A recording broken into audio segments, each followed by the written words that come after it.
Announcements.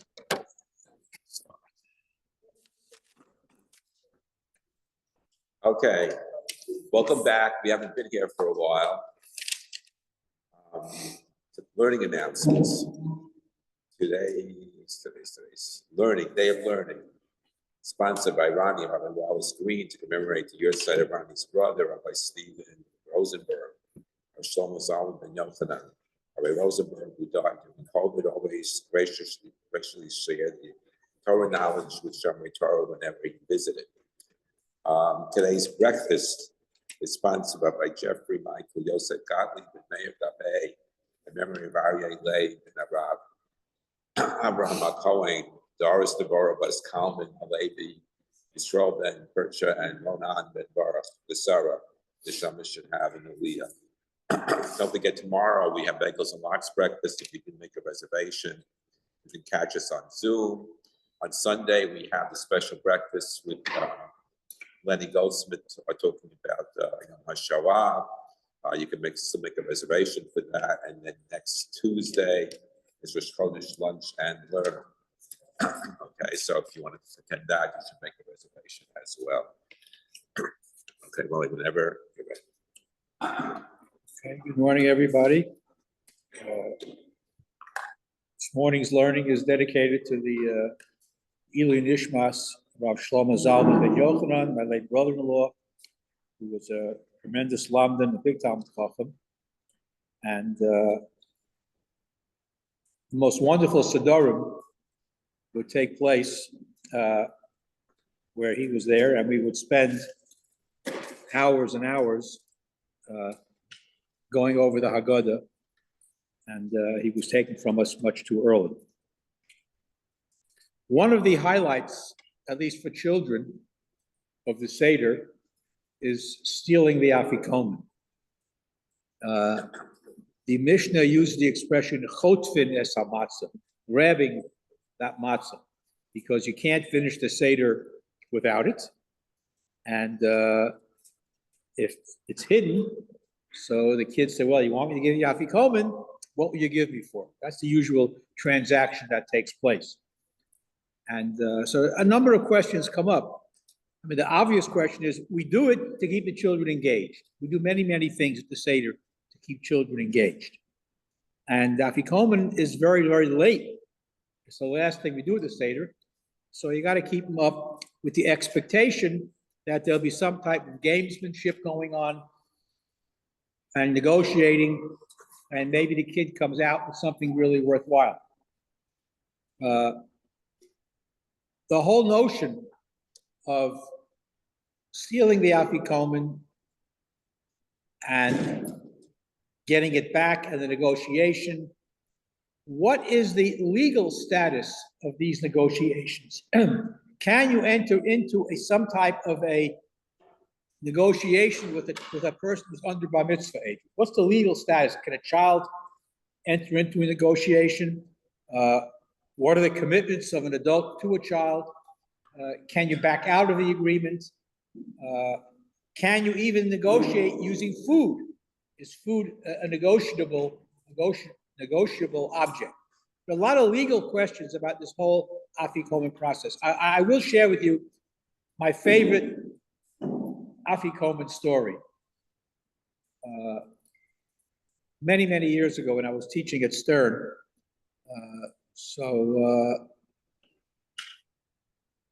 I had cousins who lived in the area, downtown, and not observant, and they wanted the kid to have some type of a Jewish education of some sort.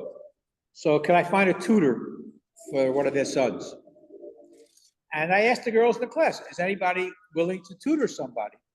And the one young woman who volunteered came from an exceptionally wealthy family. I won't mention the name. Very, very wealthy family, big family, very charitable family, very well known internationally in the world, Jewishly and otherwise. And as a matter of fact, her older sister actually introduced me to my wife many, many years before that. In any event, so she tutors him, and her parents invited my cousin's family to their Seder. And this was not your usual type of Seder. They were both European. So the Seder was a black tie affair. And they had a whole floor of a building in Central Park West. And it was like I say, very, very wealthy family. So they come to this Seder, and it was new to them, obviously, because they'd never gone to a Seder like that before. And at the end, my cousin's son stole the afikomen, which he was told to do. So the father said, "Okay, so what would you like me to give you in order to get the afikomen back so we can finish the Seder?" So this kid must have been, I don't know, 10, 11 years old, kind of looks around, says, "How about a Picasso?" So they settled for a baseball outfit. But he looked around, he see where he was, and said, "Give me a Picasso." Hey, it was a great story. In any event, the negotiations for the afikomen, children usually have the upper hand, you might think, because it's late. People want to finish up. People have already had their cups of wine, a little bit tipsy, their big meal, they're ready to move on. Comes Chol HaMoed, and the kid wants to cash in. And at that time, the parents or grandparents realized they may have been ripped off, and they would like to renegotiate this transaction. Whatever the kid, that they agreed to give the kid. Now again, halachically, you have to keep in mind, halachically, according to the Ramah, you don't need that actual afikomen matzah itself to finish the Seder. If you can't find it or you don't have it, or a mouse ran off with it, you can take another piece of matzah, because the afikomen is what symbolizes the Korban Pesach. So if you don't have the actual afikomen, you can eat another piece of matzah instead. The kids don't realize that, of course, obviously. And of course, on the other hand, honesty and integrity is the keystone of all of Choshen Mishpat, all the transactional halachos. So is this negotiation an actual halachic sale, in agreement to give him X for Y, or not? And what are the different halachic categories of this bartering? You make the sale if it comes out on Shabbos. Well, how do you do that? Okay, so that's another question. It's really not so much. I mean, on the one hand, you're right; it's a business transaction. On the other hand, it's like making a promise. It's not really a business transaction because there's no money being exchanged. There's no documents being signed. You have witnesses, but it's an interesting question. Are you transacting business on Yom Tov? But it's basically a question of going back on your word. If it's just a question of midvar sheker tirchok, not the lie, that's a biblical prohibition right there. Nothing to do with business. You promise to give the kid a hockey stick, and instead you want to give him some cheaper trinket. You're going back on your word. You're lying, and that's a separate prohibition all by itself. Is it considered a legal barter?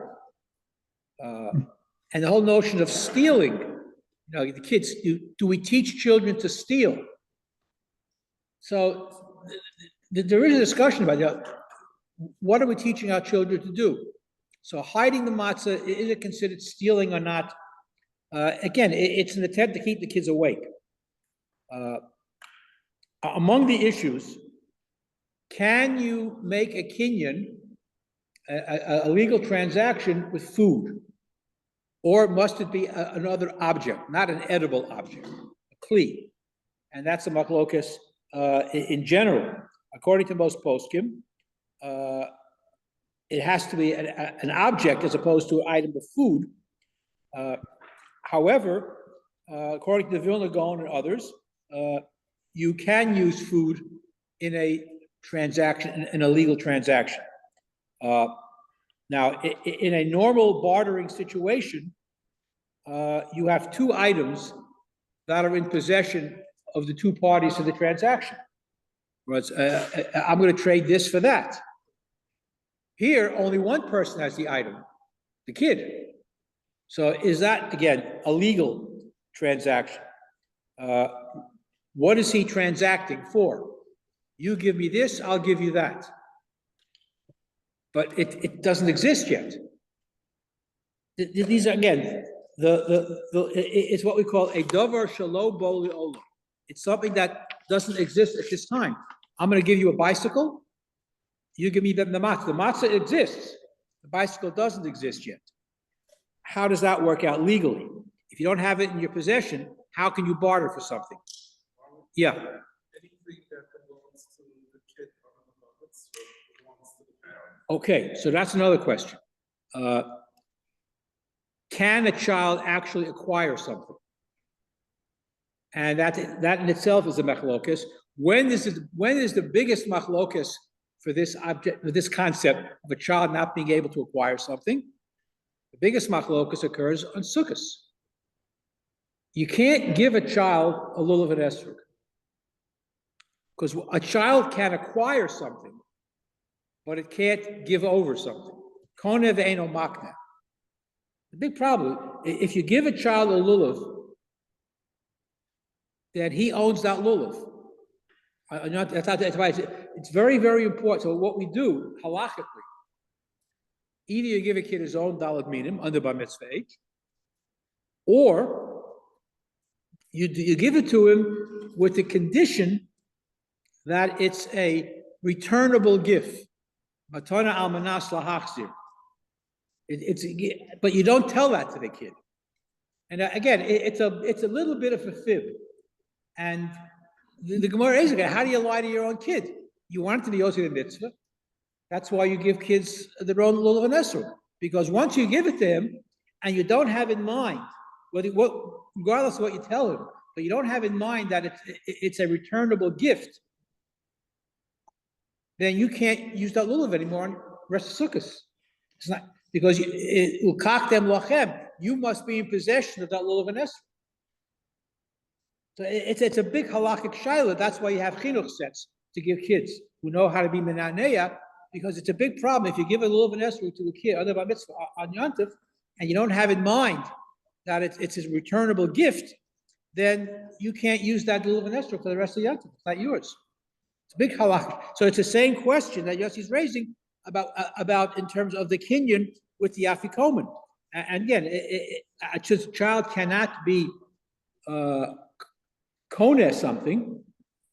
How does that work? So again, the business transactions that occur on Shabbos or Yontif with a child under certain circumstances are legally binding, but is the sale or the transaction of the afikomen, is it a sale or a promise?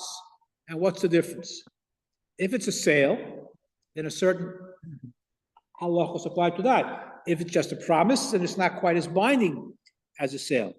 And we try to do it within a halachic context. If we say that the bartering for the afikomen is merely a promise to give a gift, are there consequences for breaking that promise? Let's say the guy didn't realize how expensive the bicycle was. The kid just didn't want a plain bicycle. He wanted a 10-speed bicycle. That's a very expensive proposition. Or the father may not have realized it at the time. Can he back out of it? And backing out of a verbal agreement might be an Isur Doraisa. It might be a biblical violation based on the concept of honest weights and measures, that you can't deceive anybody in a business transaction. And by the way, it brings me back to one of my favorite questions. How many times in the Torah is there a reward mentioned for doing something? How many times? So the standard answer everybody gives is twice, right? Honor your parents, should have a long life. Torah says, you honor your parents, you're given a long life. The second one is shluach hakan, which is a derivative of honoring your parents. You send away the mother from the nest and you take the eggs. you're rewarded with long life. Everybody gets those two.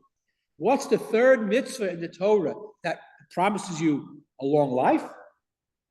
Honest weights and measures. And the Parshas Kisei. Everybody misses that one. Honest weights and measures. By not lying in a business transaction such as this, this could be a biblical violation. And that's how important it might be. And it's brought down in Shulchan Aruch.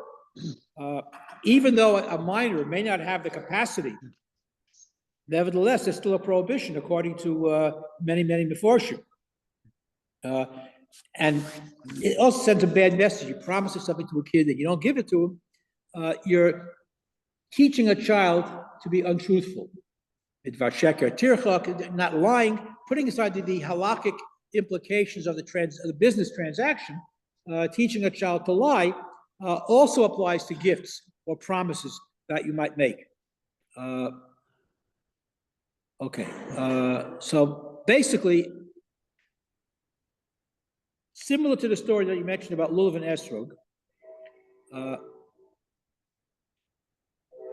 the child is under the impression that he owns the Afikoman, just like the child is under the impression that he owns Lulav and Esrog.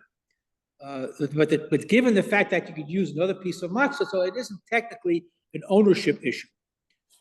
However, it's difficult to play halachic tricks, if I use that word, with children, because children are very black and white, and they don't understand the niceties of the halachic process.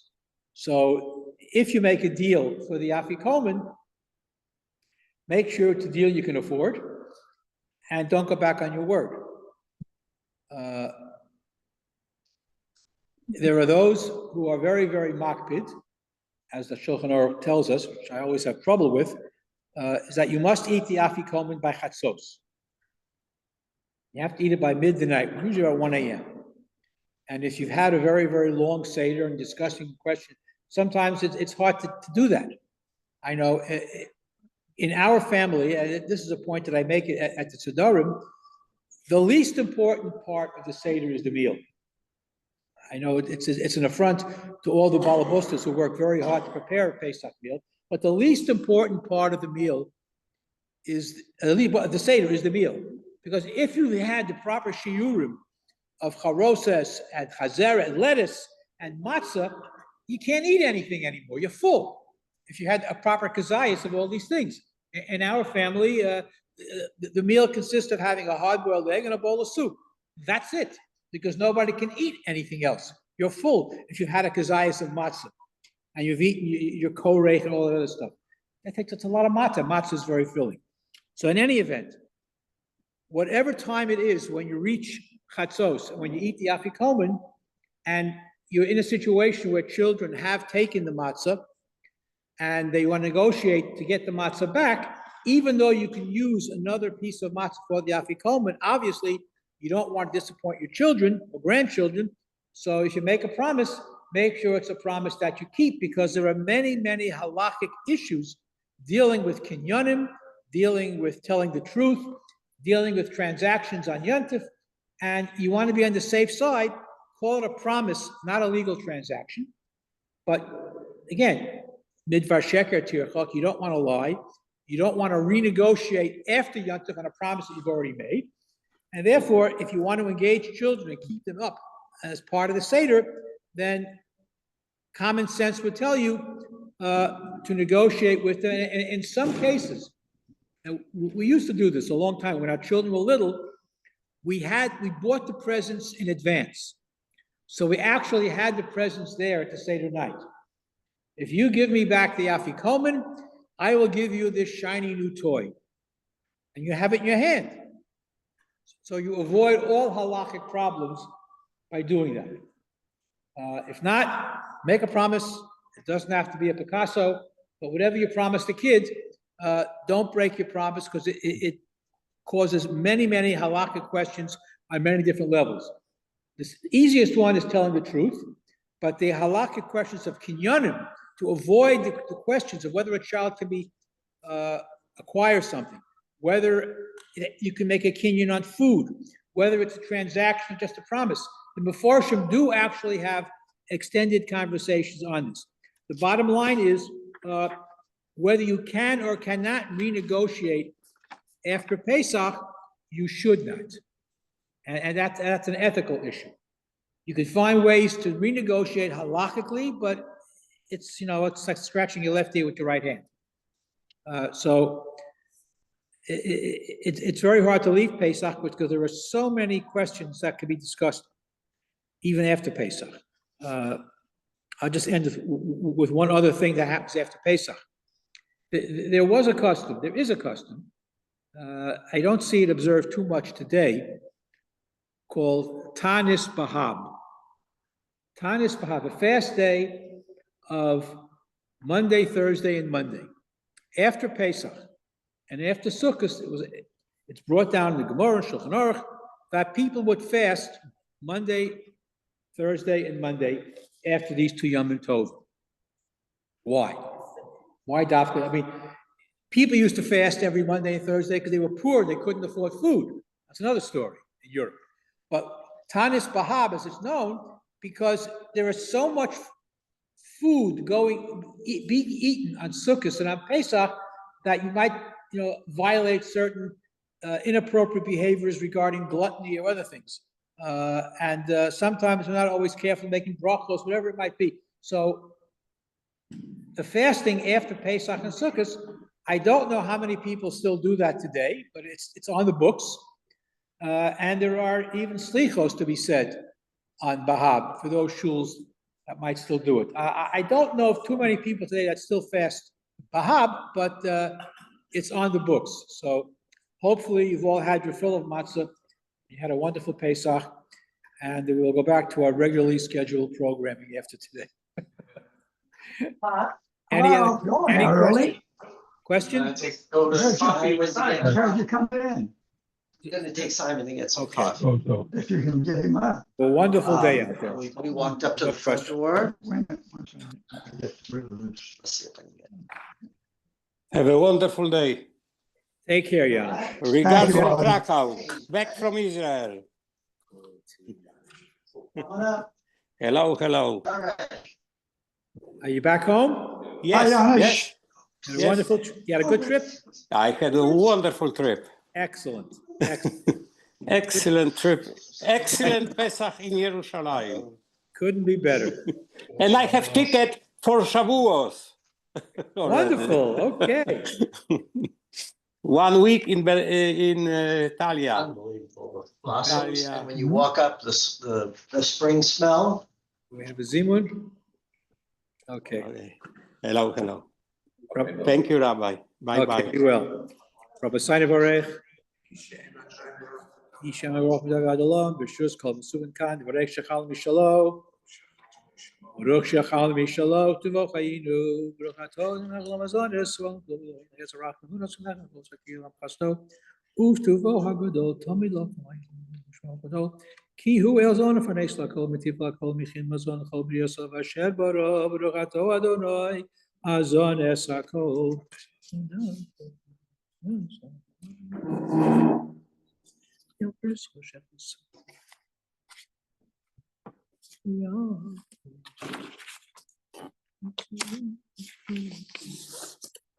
Baruch ato Adonai al haaretz v'al hamazon.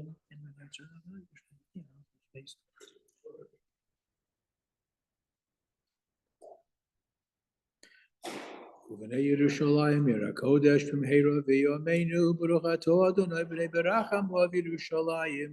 Amen.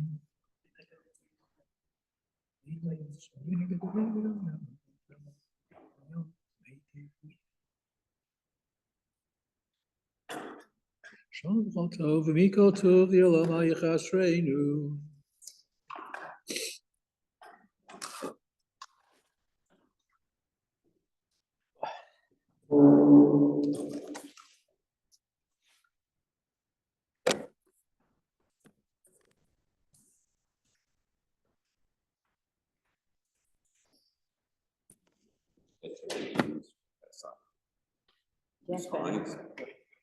Your Highness was very good. I looked twice to see that it was not, that there really was a kosher Pesach. It tasted just like it was, like during the year. I'm not so fussy about ketchup. I used Yeah, to okay, be, good. but I bought Canelli marinara You said it sauce, was terrible. like water. I bought pizza sauce for somebody. It was pretty good. Get I them. just doctored it a little bit. The son happened to like it sweeter, so I just put it in Oh, Splenda, whatever. so I made something very different. So I made like a matzo ball mix. Yeah. But I added in sauteed onions and Ooh, mushrooms. that's like the stuffing. Yeah, great. Then I put it in, spread it out in a big frying pan, fried one side, flipped it, Right. fried the other side, then I put on the sauce and And the cheese. cheese, yeah, deep dish pizza, It yum. was delicious. Sorry about I that. make it that way all the time, but I just don't do it in the frying pan. I make it and I bake it most Oh, of the yeah, you way. could bake it. And then I try to flip it. If not, I just put everything on once I know it's kind of done. And everything Whatever. else, and it's No big thing. much Yummy. better. Because I used to just do this with the knots on. Yeah, It's no, better, and I'm this- trying to make it thin. So it's not this thick. No, I like it, but, I mean, yes. you know. Andy, what time is Minnesota? What time is Minnesota? 7:30. 7:30? 7:30. 7. Yeah, so you can say, why is it Oh, 7:30? With that syrup. I think a gluten-free matzo ball for my husband. I tasted it. It came out really good.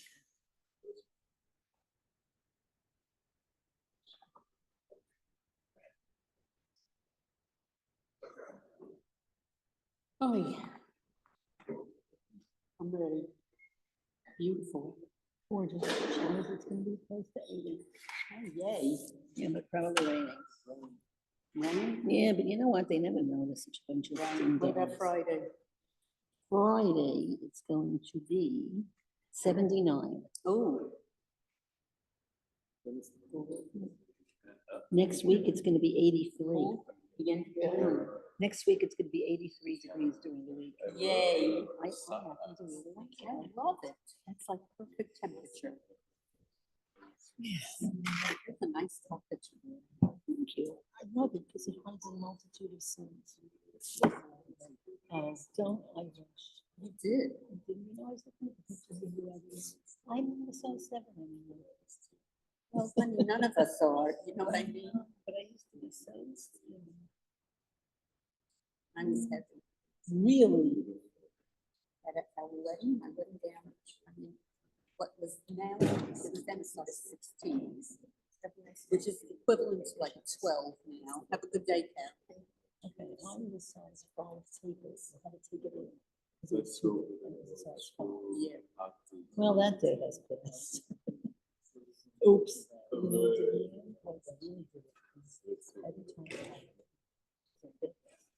And I wanted to go up there. Right.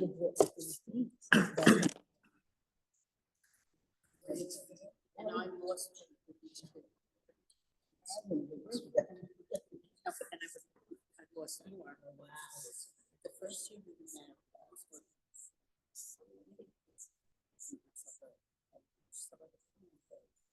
That's what I